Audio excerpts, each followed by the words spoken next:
Ғұлама ойшыл, адамзаттың рухани ұстазы Абу Насыр әл-Фарабидің нақыл сөздерін насихаттау челленджін аудандық кітапхана қызметкері Ботагөз Рахимовадан қабыл алып, мемлекеттік қызметші аудандық әкімдіктің бас маманы Майра Халилқызына жолдаймын.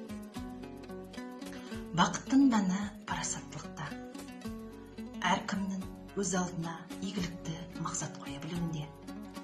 Ол мақсат тек кездейсоқ рахат үшін емес, шынайы игілік үшін бағытталуында. Адамның өз мінез құлқын, іс әрекетін ерікті түрде өзгертіп, ізгілікке бағыттап отыруында, деп Әл-Фараби халыққа бақытқа жетудің жолдарын айтады.